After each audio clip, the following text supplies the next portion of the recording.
அரசியல் பொது வாழ்க்கை என்பது எனது பொழுதுபோக்கு. இது பிஸ்னஸ்ஸு, வருமானம் அல்ல. பிஸ்னஸ்லாம் தனி, வருமானம்லாம் தனியாக பார்த்துக்கொள்ள. பொது வாழ்க்கை என்பது, பொது சேவை என்பது மக்களுக்கு செய்கின்ற சேவை. அந்த சேவை ஓட்டாக மாறி நமது விருப்பத்துக்குள்ள கட்சிக்கு நமக்கு சேர வேண்டும், அவ்வளோதான்.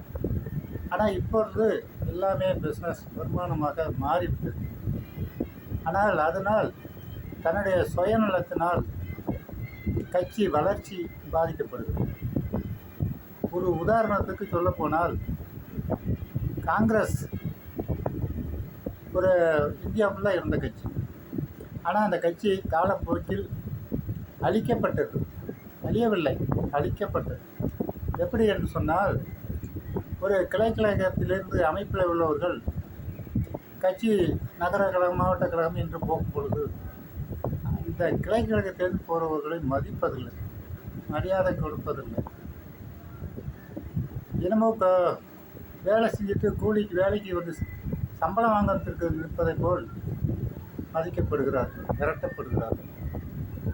அந்த கட்சி கிளைக்கழகத்திலிருந்து அந்த பொதுமக்களோடு வீட்டுக்கு வீடு சென்று அவங்களோட பழகும் பொழுது அவங்களுடைய நட்பையும் ஆதரையும் பெறுகிறவர் தான் அந்த கிளைக்கழக செயலாளர். எல்லோரும் போலியும் மதிக்கக்கூடாது, எல்லோரும் ஒரே மாதிரியாக இருக்க மாட்டார்கள். ஆனால் இருந்தாலும் பொது சேவைன்னு செய்யும்பொழுது அந்த சேவை ஓட்டாக மாறுகிறது. அப்பொழுது அந்த கிளைக்கழகத்திலிருந்து வருபவர்களை, நம்ம பொறுப்பாளர்களை மதிக்க வேண்டும், மரியாதை கொடுக்க வேண்டும். அவர்கள்தான் நமக்கு தெய்வமாக நம்ம வணங்க வேண்டும். ஏனென்று சொன்னால், ஒரு மரத்திற்கு வேறு ஆணி வேர்.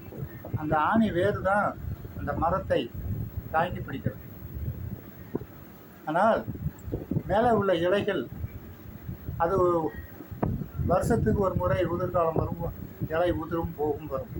ஆனால் இந்த மரத்தினுடைய வேறு தான் இந்த மரத்தை தாங்கி பிடிக்கக்கூடிய அந்த வேரை தான் நம்ம கண்டுபிடித்து வளர்க்க வேண்டும்.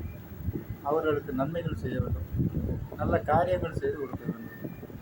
அவர்கள் கிளைக்கழகத்தில் அவர்களுக்கு செய்து கொடுத்தால்தான் அவர்கள் அந்த மக்களுக்கு ஒரு போலீஸ் ஸ்டேஷன் பிரச்சனை, ஆஸ்பத்திரி பிரச்சனை, tahsildar office, municipality, collector office என்ற ஒரு பிரச்சனைகளை அவரும் இறங்கி செய்து கொடுப்பார்கள்.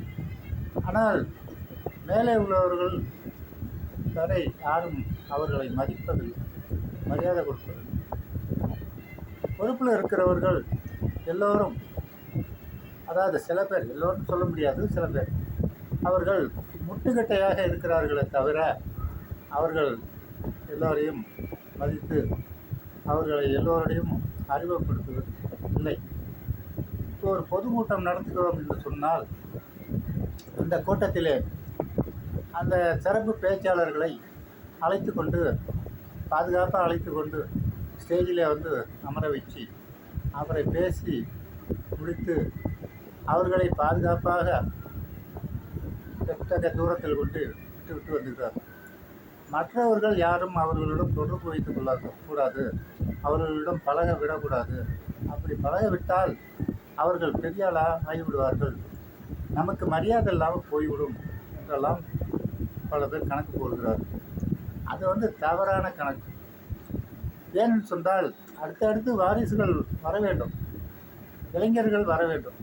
அவர்களெல்லாம் மதிப்பு மரியாதை கொடுத்து நம்ம வைத்தோம்னால நம்ம ஒரு பொது வாழ்க்கையில் ஈடுபடுவதற்கு கூட நல்ல அர்த்தமாக இருக்கும். நம்ம சுயநலமே நம்ம கட்சியையும் நம்மளையும் அழித்து விடுகிறது. இதை பெரும்பாலும் யாரும் நினைப்பதில்லை, மறந்து விடுகிறார்கள். இதனால தான் காங்கிரஸ் கிளைக்கழகத்தில் கூட எந்த பொறுப்பிலும் அவர்கள் இல்லை. ஆணி வேறு பலமாக இருந்தாலே மேலே எம்எல்ஏ ஆக முடியும், எம்பி ஆக முடியும், மந்திரி ஆக முடியும். இவர்களை மதிக்கலை என்கும்போது இவர்கள் கட்சியில் விலகி விடுகிறார்கள். நம்ம மேலே உள்ள மதிப்பு மரியாதை இழந்து விடுகிறார்கள். இது தீர வேண்டும் என்று சொன்னால், வருகின்ற இடையிலே இருக்கின்றவர்கள் பொறுப்பாளர், முக்கிய பொறுப்பாளர்கள் எல்லோரையும் அனுசரித்து ஒரு பொறுமையாக, நிதானமாக செயல்படுத்த வேண்டும். இதை நான் மனக்குமரல், அதாவது என்னுடைய வேதனை. இந்த மாரி காங்கிரஸ் அழிந்ததற்கு காரணமே இந்த மாரி உள்ள சூழ்நிலையில் தான் காரணம். இதையெல்லாம் மதித்து மரியாதை கொடுத்து நடந்திருந்தால் எந்த கட்சியுமே நிலையாக நிலைத்து நிற்க முடியும். ஆனால் மதிக்காதவர்கள், மரியாதை கொடுக்காதவர்கள் இந்த கட்சியை விட்டு இருக்க வேண்டிய ஒரு கட்டாய சூழ்நிலை இடையிலே ஏற்படுகிறது. இதை எல்லோரும் அனுசரித்து யோசனை செய்து அதுக்கு தகுந்தது போல் நடந்து கொண்டால் எல்லாம் நல்லதாகவே நடக்கும். நன்றி, வணக்கம்.